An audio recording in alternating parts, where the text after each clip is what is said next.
मुझे नहीं पता कि मैं फिर कभी खुश हो पाऊंगा या नहीं। मैं 25 साल का एक सिंगल डैड हूँ। मेरी हाई स्कूल गर्लफ्रेंड समांथा और मेरी शादी के पहले साल ही हमारा बच्चा हो गया था। हमारे बेटे लियम को ऑटिज्म था, लेकिन मैंने उसके साथ कभी अलग व्यवहार नहीं किया। लेकिन दुर्भाग्य से उसकी माँ ने ऐसा किया।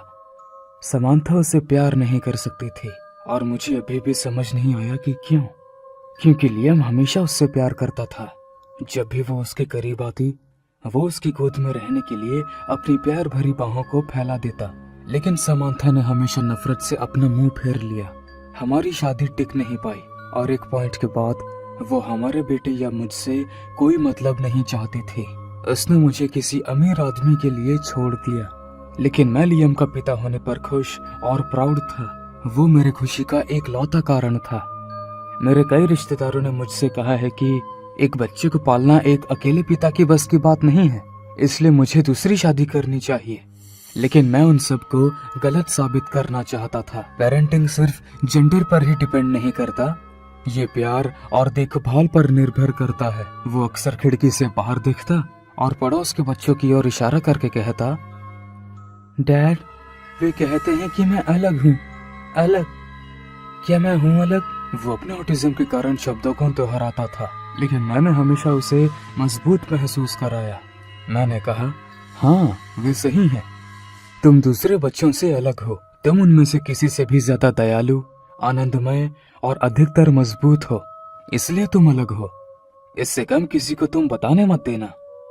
यह सुनकर उसके चेहरे पर मुस्कुराहट आ गई।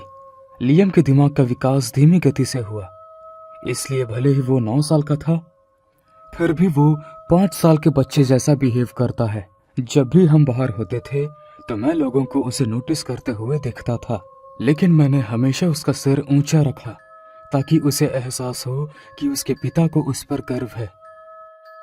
लियम और मैं हमेशा हर शुक्रवार रात को डिनर के लिए बाहर जाते थे। उसे बर्गर खाना बहुत पसंद था, इसलिए शुक्रवार की रात फास्ट फूड की रात थी। इसी तरह एक शुक्रवार की रात लगभग 2 घंटे तक गेमिंग सेक्शन में खेलने के बाद हमें भूख लगी और हमने कुछ डिनर करने का फैसला किया। लियम बर्गर खाना चाहता था, इसलिए मैं उसे वेंडीज में ले गया, जो हाईवे के ठीक बगल में मॉल से 20 मिनट की दूरी पर था। लियम और मैं एक कोने के टेबल पर बैठ गए। मैंने मेन्यू पर नजर डाली और फिर अपना ऑर्डर देने के लिए काउंटर पर चला गया। वेंडीज का एक युवा एम्प्लॉय काउंटर के पीछे खड़ा था। उसने मुझे एक विनम्र मुस्कान दी और कहा, वेंडीज में आपका स्वागत है सर, आपका क्या ऑर्डर है? हाँ, हमें 2 grilled chicken cheese burger, 1 medium fries और 2 स्प्राइट चाहिए। ठीक है, आप अपनी सीट पर बैठ जाइए, मैं आपका ऑर्डर ले आता हूँ। धन्यवाद। पे करने के बाद मैं अपने सीट पर लौट आया और देखा कि लियम मुस्कुराते हुए चेहरे के साथ बाहर की ओर देख रहा था। आमतौर पर वो हर आने जाने वाले को देखकर मुस्कुराता है, इसलिए मैंने सोचा कि उसने बाहर किसी को देखा होगा। हालांकि मैंने बाहर किसी को नहीं देखा। मैंने उससे कहा कि हमें कितना मजा आया, लेकिन लियम मेरे कंधों पर देखता हुआ मुझे नजरअंदाज करता रहा। शॉप की घंटी बजी और मैंने पीछे कदमों की आवाजें सुनी। पीछे मुड़कर मैंने लगभग 40 साल की एक औरत को रेस्टोरेंट में एंटर करते हुए देखा। सब कुछ पूरी तरह से सामान्य होता अगर वो वेंडीज की कॉस्ट्यूम में लाल बालों वाली लड़की की तरह कपड़े नहीं पहनती। उसने एक बच्ची की तरह दिखने के लिए 2 पोनी टेल बनाई थी और कुछ ज्यादा ही मेकअप किया था। वो मासूम दिखने की बजाय खौफनाक लग रही थी। उसकी आंखें हल्की हरी थीं। वेंडीज गर्ल, देखो पापा, वेंडीज गर्ल। हाँ, वो कुछ हद तक काफी करीब लग रही है। वो असली है, असली है ना डैड? जैसे ही इस औरत ने इस जगह पर एंटर किया, मुझे उससे अजीब तरह की वाइब आई।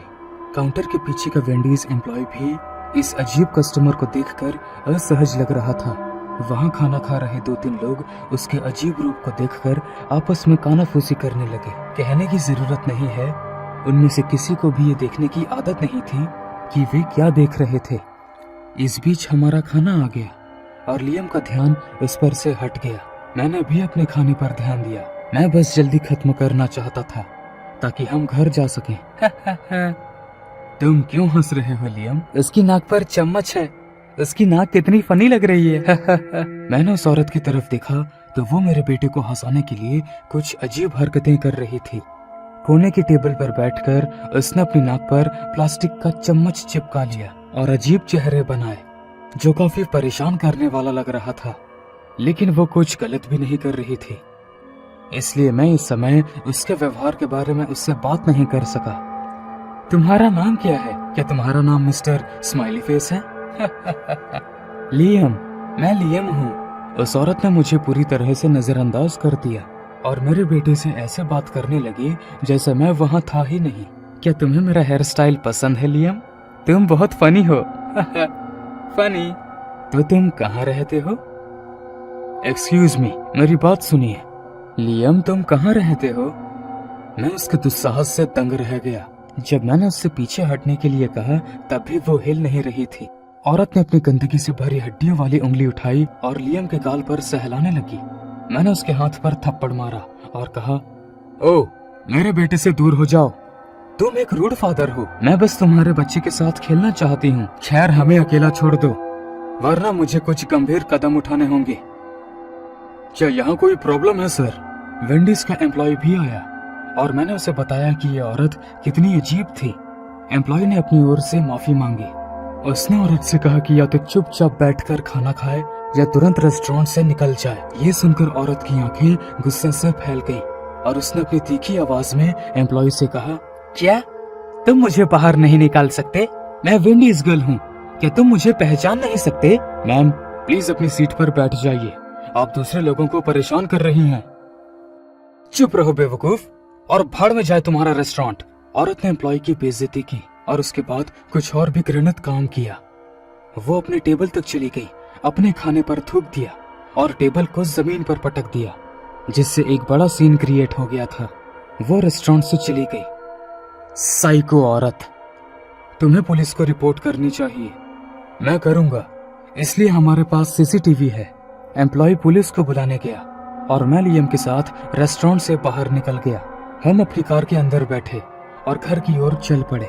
जिस पड़ोस में हम रहते हैं वो अभी अंडर कंस्ट्रक्शन था, इसलिए वहाँ बहुत कम घर थे। सूर्यास्त के बाद ऐसा लगता जैसे वो कोई वीरान गांव हो। मैं दरवाजा खोल रहा था जबकि लियम मेरे पास खड़ा था। अब क्या है लियम? मैंने उसकी ओर बिना देखे पूछा। वो फिर से चेहरे बना रही है। तुम क्या कह रहे हो? वेंडीज गर्ल। जैसे ही लियम ने ये कहा, मेरे पैरों तले जमीन खिसक गई। उसके पास हमारे किचन जैसा मौजूद एक चाकू है। मैं तुरंत पीछे मुड़ा और देखा कि वेंडीज की तरह कपड़े पहने वाली वो अजीब औरत अब पूरी गति से मेरी ओर दौड़ रही थी। उसके हाथ में एक बड़ा और तेज चाकू था।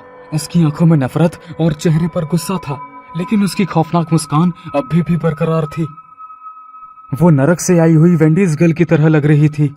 मुझे घबराहट होने लगी क्योंकि मेरे पास अपने बच्चे या खुद को इस मनोरोगी औरत से बचाने के लिए कोई हथियार नहीं था। मैं भगवान से प्रार्थना कर रहा था कि जल्दी से ये दरवाजा खुल जाए। ये मेरे पूरे दिन का सबसे आसान काम था, लेकिन उस पल ये मुझे मेरी लाइफ का सबसे चैलेंजिंग काम लग रहा था। उसकी पागल हंसी करीब आ रही थी और जब वो मुझसे सिर्फ कुछ इंच की दूरी पर थी तो मैंने दरवाजा खोला और लियम को अपने साथ खींचने में कामयाब रहा। लेकिन मेरे अंदर जाने के बावजूद लियम बीच में ही फंस गया क्योंकि उस साइको औरत ने उसका दूसरा हाथ पकड़ लिया। मुझे ये बच्चा पसंद है, उसे जाने दो पागल औरत। मैंने अपने बेटे का हाथ उसकी पकड़ से छुड़ाने की कोशिश की, लेकिन उसने मेरे हाथों में चाकू मार दिया। मैं दर्द से चिल्ला उठा और औरत ने उसे उठा लिया और भागने लगी। चाकू मेरे मांस में फंस गया था। मेरा खून भयानक तरीके से बह रहा था, लेकिन फिर भी मैं उठा और चाकू निकाला। चाकू किसी डरावनी फिल्म की तरह खून बहाता हुआ निकला। Dad, dad! मैंने लियम की चीख सुनी और उस औरत को मेरे बेटे का अपहरण करते सड़क पर भागते देखा। मैं चीते की तरह भागा। मैं अपने चोट के बारे में भूल गया। मैं बस लियम को बचाना चाहता था। हो सकता है कि वो एक पागल साइको हो, लेकिन वो मुझसे तेज नहीं थी। मैंने उसके लाल बाल पकड़ लिए और उसे इतनी जोर से खींचा कि उसके खून से सनी खोपड़ी का एक टुकड़ा बाहर निकल गया। वो भयानक दर्द से चिल्लाई और लियम को कंक्रीट पर फेंक दिया। लियम का सर जमीन से टकराया और जब मैं उसे उठाने में बिजी था तो वो औरत भाग गई। पिछले एक हफ्ते से मेरा बेटा कोमा में है। वेंडीज के एम्प्लॉय ने उस औरत के बारे में शिकायत दर्ज कराई है और मैं भी पुलिस के पास जा चुका हूँ। वे हर जगह उसकी तलाश कर रहे हैं, लेकिन अभी तक कोई सुराग नहीं मिला है। मुझे पूरा यकीन है कि वेंडीज के पोशाक के बिना उसे पहचानना मुश्किल होगा। मैं दिन रात प्रार्थना करता हूँ कि मेरा बेटा जाग जाए और उस साइको औरत को उसके किए की सजा मिले।